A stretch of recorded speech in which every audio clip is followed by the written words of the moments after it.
weird blocks you got there. Yeah, it really annoys me. I'm trying to work out how to fit them in. Today we are setting up Justin and Lexi's Cade 1200 Series 2. As you can see, it's in the black. I just thought we'd show you a few things we're doing with the Red Sea reef mat down here. Let's open it up. Of course, we have the benefit of opening it from all sides. Now, with this particular design of sump, you can see the rear glass goes all the way back here. That's where the socks would sit. We've pulled those plastic pieces out. This glass panel goes all the way through here. Unfortunately, it doesn't end here. Otherwise, we could just remove this panel from here to here, but that would affect the section here where the end part is of the sump. We don't want to do that. So we've swapped the overflows around. So we now have the emergency on the left and the regular flow on the right. And that's allowed us to connect the cable, flexi cable going from the reef mat to the overflow a bit smoother. And as you can see, it's a nice clear pathway for it. So the water's not gonna gather down. It's not gonna gather air. It's gonna work really nice. Skimmer will fit here quite nicely. It's quite a compact skimmer, so it's not gonna get in the way. And then from the left, you can see how it's gonna be easy to access the reef mat from that side. So despite having sort of an awkward design of an area here, the reef mat will work really well with the 1200 without too much hassle. And the reef mat connections you get in the box work perfectly with the Cade. There's nothing extra you have to buy. You just need to glue it, and that's about it. Plastic hose clamps, of course, and it's ready to go. Your power supply will be generally on the left, so you can run your cables across to the back and get them out the way. So should be nice and tidy. Aaron's just putting the filter media in here. We've got an assortment of Dimax media, Dimax blocks. We've got some more Dimax spheres here. I think I've got some other bits and pieces coming through as well. We've got media bricks to go down here. Here we've got the Ecotech Vectra M2, which will be enough power to pump the return, then the gate valves, and also feed the chiller on the other side here. So yeah, we're still working on the rest of it. Plumbing's all done. Hello everyone, it's Matt from Reef Underground. We are back looking at people's aquariums. Today we're at Justin and Lexi's place and we're checking out their Cade 1200. How long have you had this tank running for now, Justin? It has been running for like half a year. Yeah, it's been a while already. How time flies. Yeah, and this isn't your first reef tank. You did start with a smaller experiment, I believe. Yeah.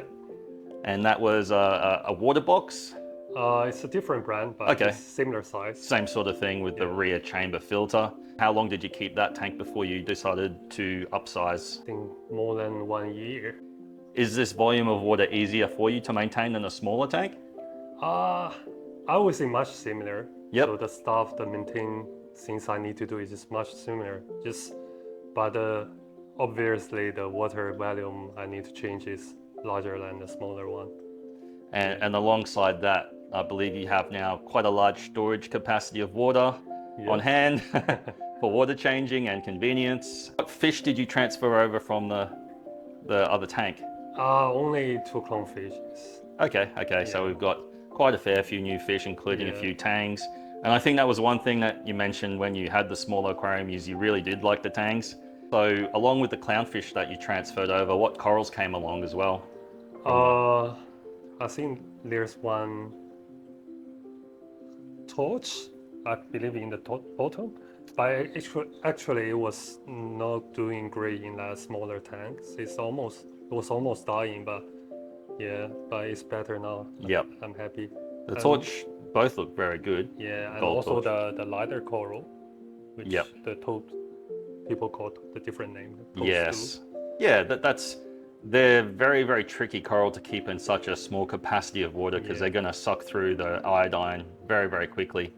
So it's probably going to enjoy its space here, and over time it's going to grow all the way up in that area, and that's a really good spot for it. I think behind there you've got a Bernardipora. Yep. And then there's a lovely gold torch there, Donnies. We should also mention if there's any imperfections at the moment, it's because we just got out of a cyclone and Justin and Lexi were lucky to lose their power for 5 days, was it, in total?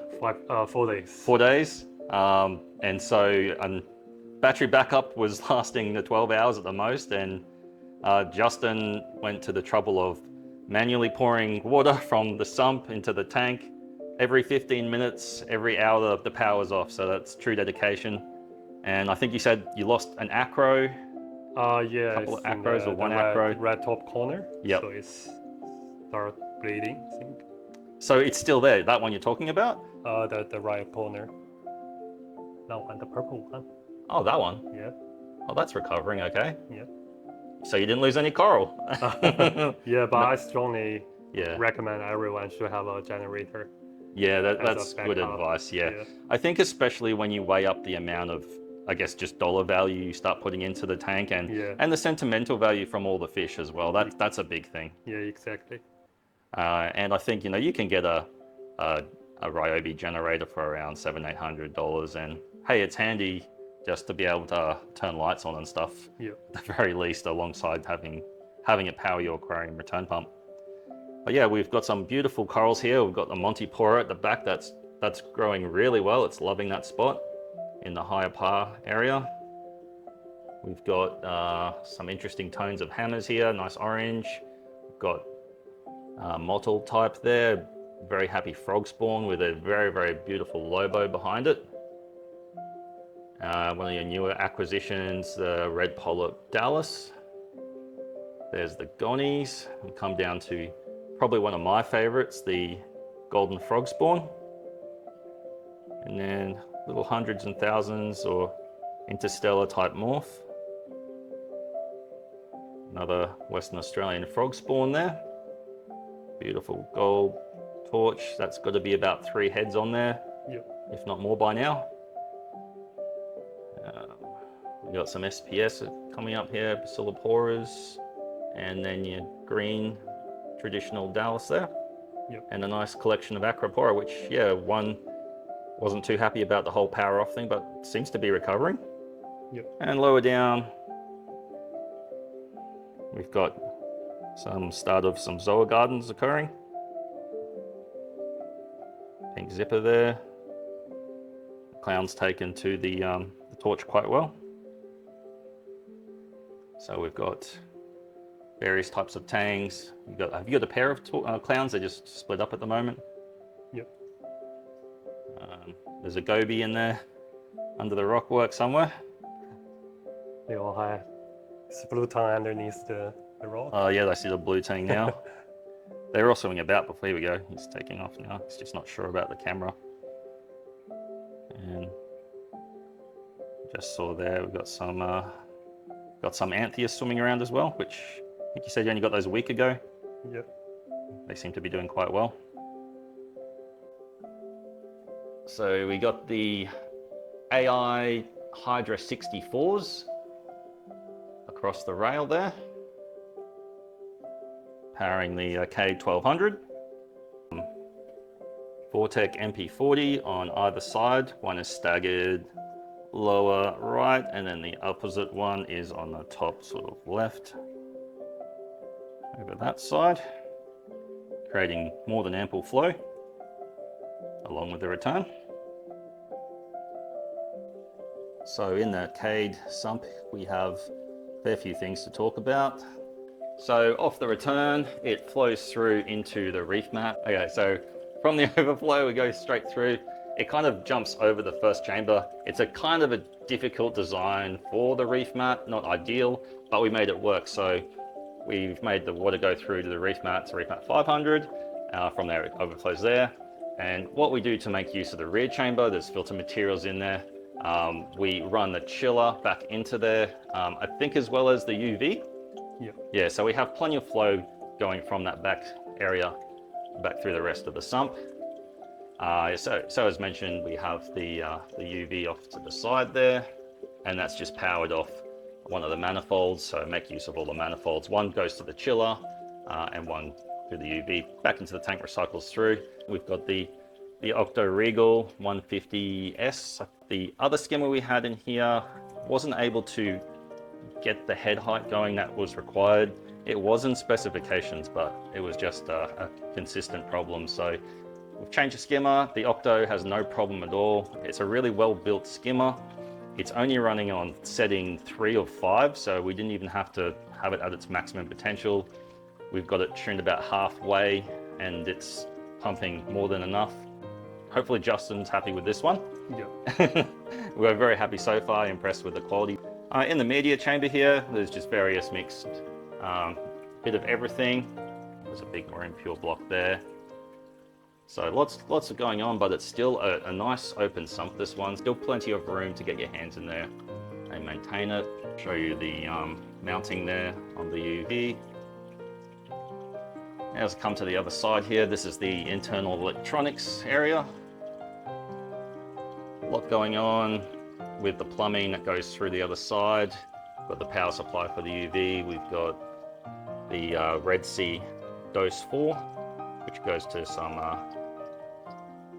1.5 litres, did you say they were? Just containers for your dosing. We've got the battery backup down here, which runs the Ecotech Vectra, which is one thing I probably didn't point out that was in the end of as a return pump. So we've got battery backup power, which it lasts 12 hours, but it doesn't last any longer than that. Yeah. Once again, so you know it'll get you out of a little pickle, but not a cyclone pickle. Yeah, it takes longer time for charging as well. Yes, you need a what, 20? We say possibly 15 to 20 hours to charge for 12 hours, I'd say. Yeah. So on the right hand side of the tank we have the TK 1000, and that's hooked up to the Aquamatic thermostat. Oh. And everything's really well labeled there. It's set out, and we've got all the control boards for everything there. So you've got your Vectra 2 MP40s and the new Octo skimmer. So easy to find where everything is. I probably should do this with my own tank one day instead of just a pile. Justin, you actually still have your small tank? We'll take a quick look at that. Yeah. Well, that's a nervous yeah. That means he hasn't cleaned his algae today. Yeah. So we've got some of the original corals left in here, or these were just ones you like to put in? The torch is newly added. Okay. And the rest is more. It's looking good. Yeah, but I'm considering to retire this tank. Retire this tank soon. And that was powered by a Prime. And a little Nero 3, I think it is. Yep. Yeah. Very nice tank, good flow. There's a happy fish in there. And you got a nice fungi at the back there hiding away. Yeah, this was jam-packed before the Cade. Looked like a very, very nice nano tank, but Justin really likes his hammers and torch, and I think there was just going to be too much fighting at some point. So Justin, do you have any plans moving forward with what's next for your aquarium? You can see there are still some space left. Yeah. So me thinking to add more corals, but just still thinking what color I need. Yeah, you've got a nice balance of color. You haven't got the traditional too much green. Yeah. And like species wise, you obviously enjoy your torch and hammers, frog spawn, so there's plenty of nice corals to be had there, but at the same time you've got some really nice SPS at the top. But to be honest, I'm losing, as I mentioned to you, I'm losing the confidence in having the torch, you know, they're just quite sensitive. Torch are, Queensland torch are a heartbreaking coral sometimes, but right now they're looking absolutely amazing. And I think all that I saw last time was they were just probably up a bit too high, even though we tuned the lights to suit the coral's positions. It's surprising what little light these torches really want. Not to say they can't acclimatize over a amount of time, but they just don't seem to like a lot of light whatsoever. But yeah, at the moment, looking very, very happy. And those clownfish are really enjoying it too. Well, thanks very much for letting us tour your aquarium. I hope you enjoy your new skimmer and it pulls out as much waste as you need for the fish you add in. Yeah, thank you very much. All right, take care. Thanks everyone for watching.